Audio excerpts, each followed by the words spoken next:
I'll go next. Again, if anyone else wants to speak up, just let me know. I'll put you on the list. I don't have anyone after me. That's why I'm going now.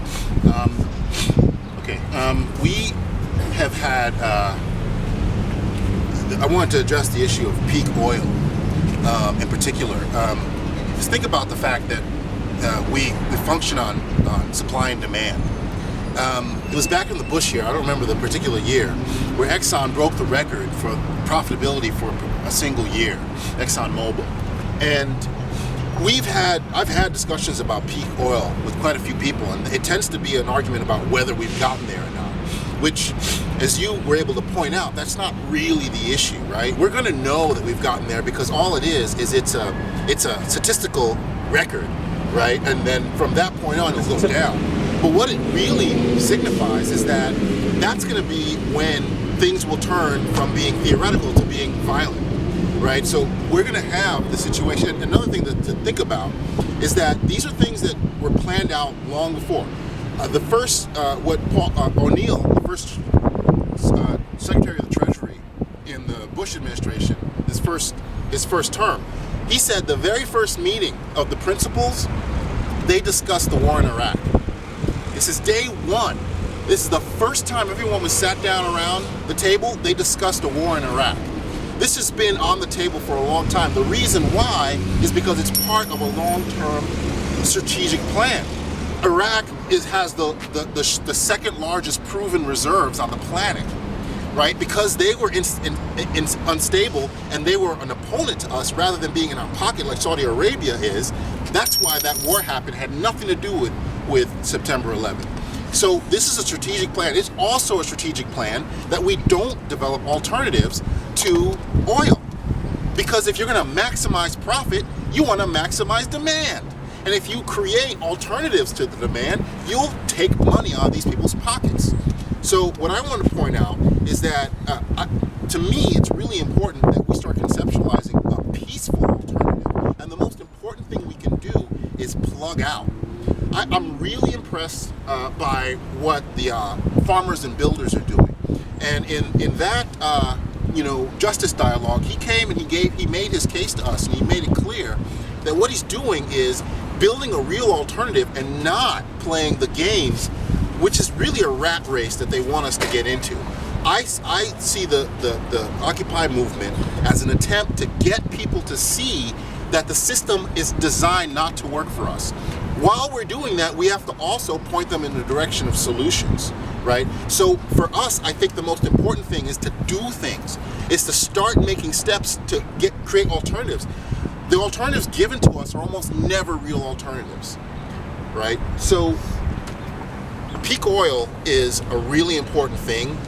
It's something that should indicate to us that we have to start developing practical alternatives. How do we have energy for ourselves?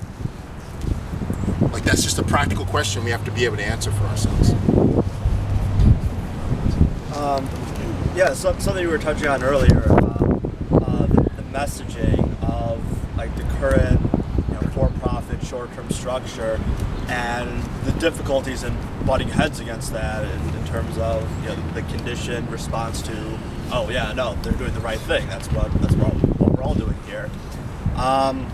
But I mean, being able to address the sustainability aspect and really tie it into the reason why you had Occupy Wall Street get started, the financial collapse, the unsustainability of our economic system, and tying that into the unsustainability of our demand for oil, of the way that we're producing food, and just bringing that message that, look, you saw what happened when Wall Street collapsed. What happens when our ability to get oil collapses? What happens when our ability to get food and then water collapses? And saying, do you really want to sit through what we just sat through the past 5 years again, but for life essential things? I mean, Wall Street, it's drastically affected people's lives, but food, water, just basic heating.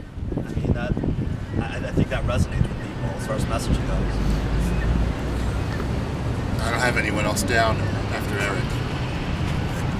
Well, I want to thank you for coming out. If you have give you an opportunity, actually, if you have some closing thoughts.